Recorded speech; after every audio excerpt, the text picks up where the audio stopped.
রেস্টুরেন্টে খুবই জনপ্রিয় একটা আইটেম হলো চিকেন নাচুস। আর এই নাচুসটা আমরা রেস্টুরেন্টে কিভাবে করে থাকি আজ আপনাদেরকে সম্পূর্ণ প্রচেষ্টা দেখানোর চেষ্টা করব।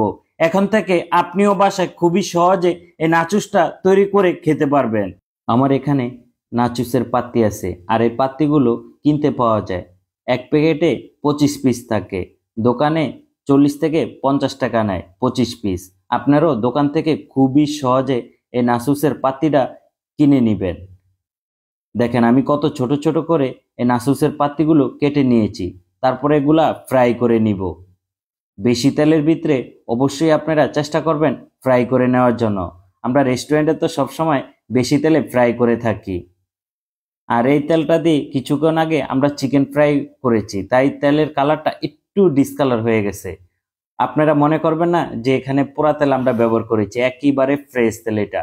আপনারা চাইলে নাসুসের শীটটা বাসায় তৈরি করে নিতে পারবেন। একটু ময়দা, ডিম, লবণ, একটু চিনি, একটু সয়াবিন তেল দিয়ে ভালো করে খামিরটা দিতে হবে। আর খামিরটা খুবই খুবই শক্ত হবে। আর বেলার সময় অবশ্যই কর্নফ্লাওয়ার দিয়ে বেলবেন, একেবারে পাতলা করে বেলবেন, তারপরে ছোট ছোট করে কেটে নেবেন। এখন আমি এখানে অল্প একটু সবজি নিয়ে নিলাম। আমার এখানে পাতাকপি আছে, গাজর আছে, ধনিয়া পাতা আছে, কাঁচামরিচ আছে, পেঁয়াজ আছে। এগুলো ভালো করে কিমা করে নিব। কিমা হয়ে গেলে তারপরে এখানে জুলিয়ান চিকেনটা দিয়ে দিব। আর এই চিকেনটা আপনার অল্প একটু soya sauce, Maggi sauce, white paper, লবণ, মরিচের গুঁড়া, একটু আদা রসুন দিয়ে ভালো করে মশলাটা মাখায় চিকেনটার সাথে তারপরে আপনারা এই চিকেনটা ফ্রাই করে নেবেন। অল্প একটু তেল দিয়ে ফ্রাই করে নেবেন, তারপরে ভালো করে কিমা করে নেবেন এখানে। এখন আমি নাচুসটা বানাবো।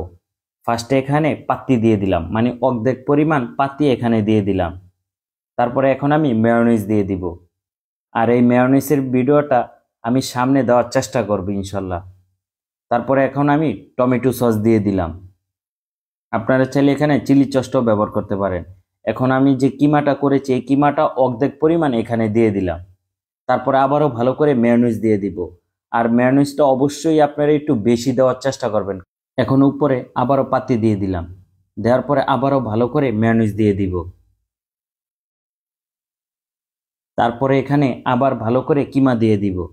যে কিমাটা করেছি এই কিমাটা আবারও ভালো করে দিয়ে তারপরে আমি উপরে দিয়ে টমেটো সস আবার মেয়োনিজ সুন্দর করে দিয়ে দিব। এখন আমি টমেটো সস দিয়ে দিলাম, তারপরে দিয়ে দিব মেয়োনিজ।